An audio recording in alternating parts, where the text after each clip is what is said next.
দারুণ কিছু গল্পের মাধ্যমে আজ আমরা 5টি গুরুত্বপূর্ণ ইংরেজি শব্দ শিখব। চলুন কথা না বাড়িয়ে শুরু করি। স্ক্রিনের এই 5টি শব্দ একটু খেয়াল করি। এই শব্দগুলোই আজ আমাদের গল্পের মূল আকর্ষণ।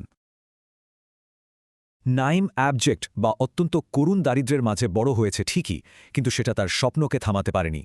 পরিবারের কথা ভেবে নিজের অনেক ইচ্ছাই তাকে আবনেগেট বা ত্যাগ করতে হয়েছিল। ফোকাস ছিল কেবল পড়াশোনায়। প্রথম চেষ্টা অ্যাবোর্টিভ বা ব্যর্থ হলেও বড় নটগুলো অ্যাব্রিজ করে অবশেষে সে অ্যাবসলিউট বা চূড়ান্ত সফলতা পায়।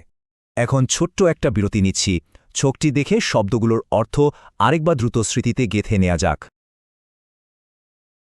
দ্বিতীয় গল্পটা এক শিক্ষকের। তিনি গ্রামের শিশুদের অ্যাবজেক্ট বা চরম দারিদ্র্যের শিকার হতে দেখেছিলেন। শিশুদের জন্য নিজের আরাম অ্যাবনেগেট বা ত্যাগ করে স্কুল বন্ধের একটি অ্যাবোর্টিভ বা ব্যর্থ চক্রান্ত রুখে দেন তিনি। কঠিন অধ্যায় এব্রিজড বা সংক্ষিপ্ত করে পড়াতেন তিনি। বিশ্বাস করতেন শিক্ষায় জীবনে অ্যাবসলিউট বা সম্পূর্ণ পরিবর্তন আনে। চলুন আবারও একটা ছোট্ট বিরতি। স্ক্রিনের ছকে চোখ বুলিয়ে এই 5টি শব্দের অর্থ নতুন করে ঝালিয়ে নিই। এবার সাবিহার গল্প।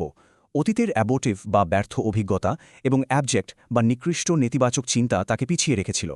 কিন্তু ভয়কে অ্যাবনেগেট বা ত্যাগ করে সে প্রতিদিন বড় বইয়ের অংশগুলো অ্যাব্রিজ বা ছোট করে পড়তে শুরু করে।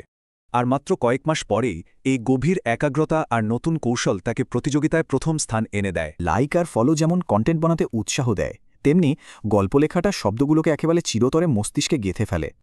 তাহলে নতুন এই শব্দগুলো দিয়ে আজ কমেন্ট সেকশনে চমৎকার কী গল্প তৈরি হতে যাচ্ছে, ব্যাকার অপেক্ষায় রইলাম।